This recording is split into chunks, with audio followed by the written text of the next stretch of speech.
Pour comprendre justement le phénomène djihadiste au Sahara et au Sahel, il faut remonter au début des années 90 en Algérie, quand il y a eu une insurrection islamiste qui plus tard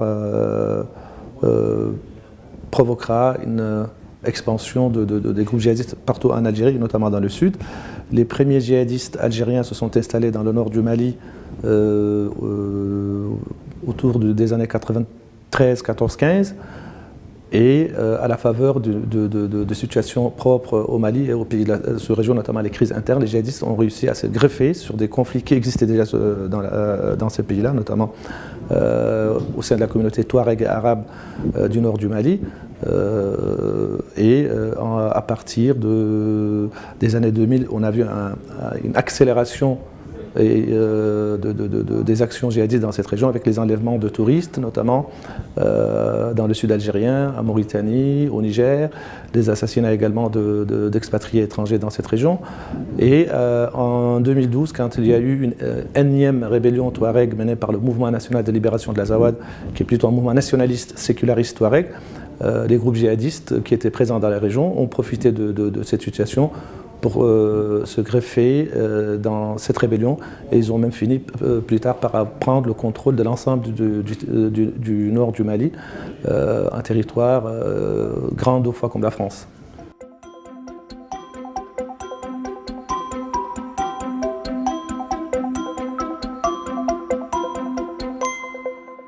Essentiellement, les groupes djihadistes présents au Sahel et au Sahara sont historiquement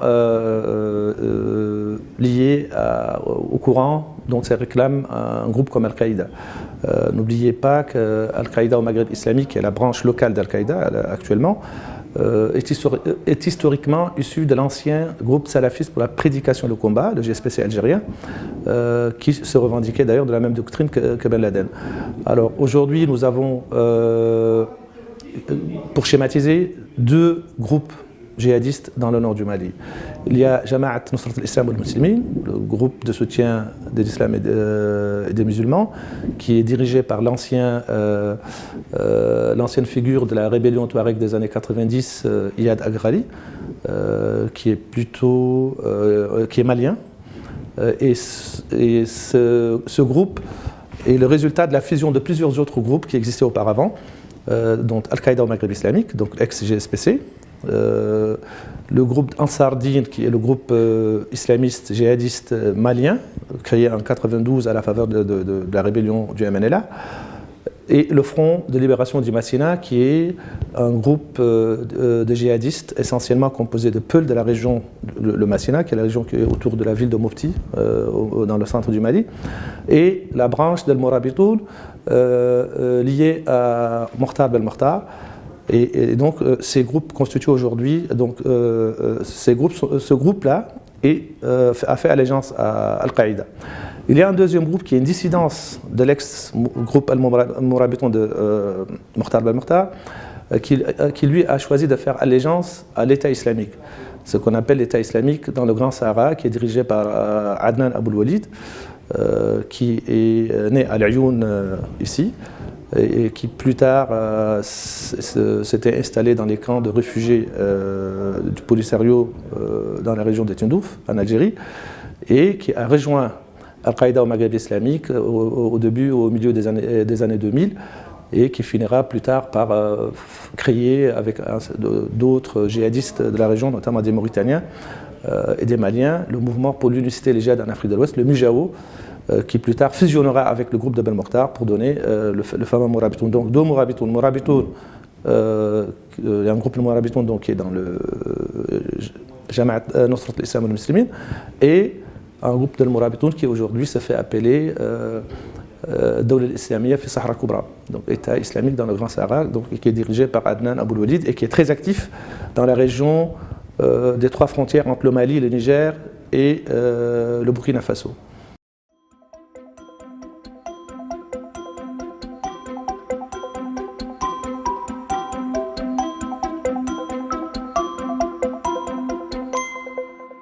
Il y a des objectifs locaux sans doute, bien sûr. D'ailleurs, on le sait, quand les djihadistes maliens d'Ansar Din, dirigés par Iyad Agrali, soutenus par Al-Qaïda au Maghreb islamique et le mouvement pour l'unité et le djihad en Afrique de l'Ouest, l'ex-Mujaou, avaient pris le contrôle du nord du Mali, notamment la région de Tombouctou par exemple.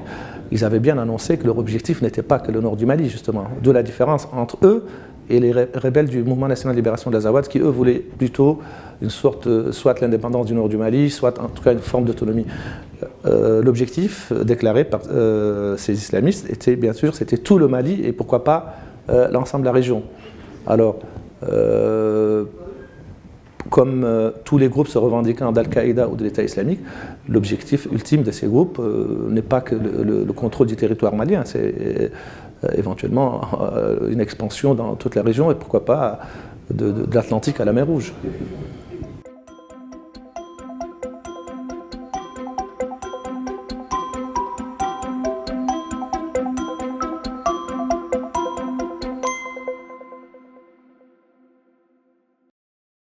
Dans l'histoire secrète du djihad, donc dans ce nouveau livre, il est vrai que le sujet essentiel, c'est Ben Laden et son entourage. Mais dans un précédent livre paru aux éditions La Martinière, le Ben Laden du Sahara, qui était une sorte d'enquête sur le fameux Mokhtar Belmokhtar, à travers lui la nébuleuse djihadiste dans le Sahara, j'aborde la question des financements. Dans le cadre de mes reportages dans cette région, mes visites dans la région, j'ai eu à discuter avec beaucoup de commerçants, des habitants, des contrebandiers, des chauffeurs, etc., des transporteurs, des religieux, des personnes ayant connu, des médiateurs aussi qui avaient participé à la libération d'otages. Et je suis arrivé à la conclusion que le narco-djihad est une thèse qui n'a aucun fondement. Tout simplement parce que idéologiquement, ces groupes se revendiquent d'une moralité religieuse tellement intégriste qu'ils s'interdisent évidemment de se financer par des produits haram. Ils sont dans la logique du halal et du haram, de licite et l'illicite. Mais ils n'ont même pas besoin de trafic de drogue, ils n'ont pas pour se financer. La première prise d'otage de 2003 par le groupe, l'ex-GSPC, qui ont été libérés dans le nord du Mali, avait généré 5 millions de dollars. 5 millions d'euros à l'époque, ce qui est une fortune dans cette région. Et on sait très bien que plus tard, la multiplication des prises d'otages, des libérations, etc., leur a permis de gagner beaucoup d'argent. Vous pensez que les otages d'Areva ont été libérés sans contrepartie financière? Vous pensez que les otages espagnols ou italiens qui étaient dans la région ont été libérés sans contrepartie financière?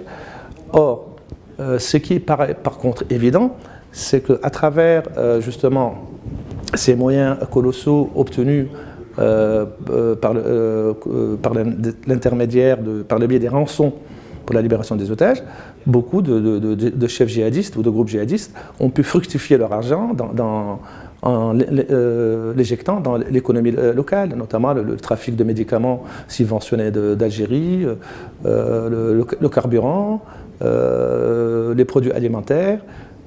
Si vous faites un tour dans le nord du Mali, et même dans le sud-est du Niger, à la région, vers le lac Tchad, vous allez être surpris par l'abondance de produits manufacturés, notamment des produits de consommation de base venant de Libye ou d'Algérie, et ça rapporte beaucoup d'argent.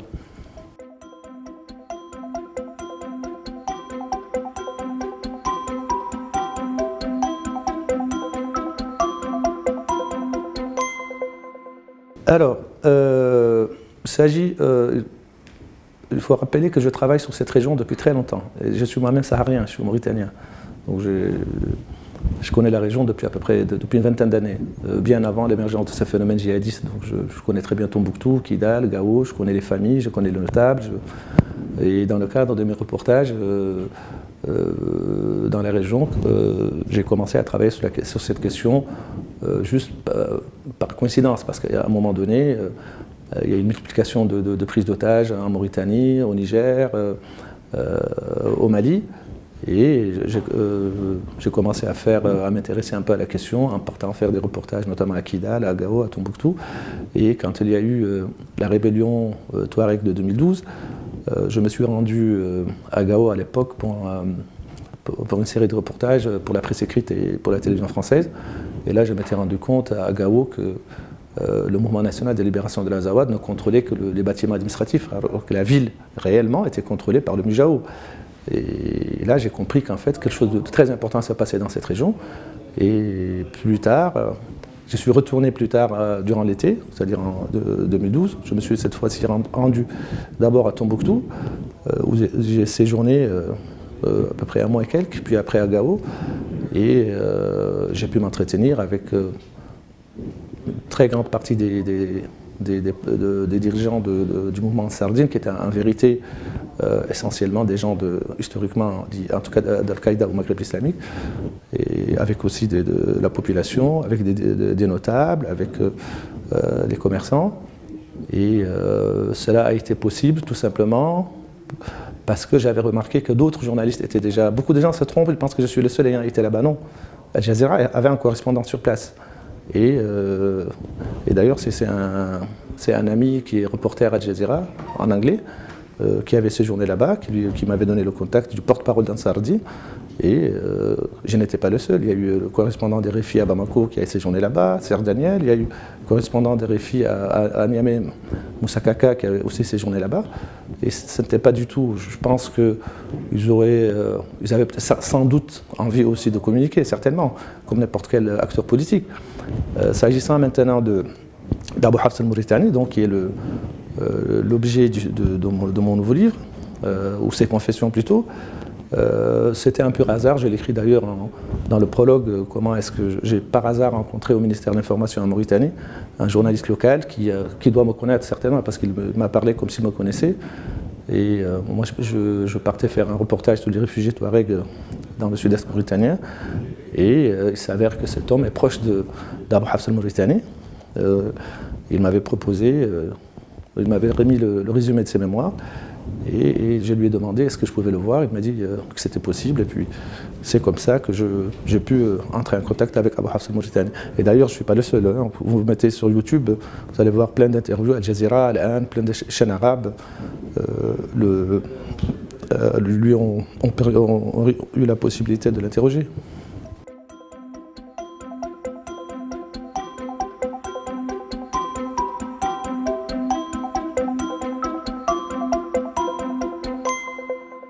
Alors malheureusement, je ne suis ni militaire, ni sécuritaire.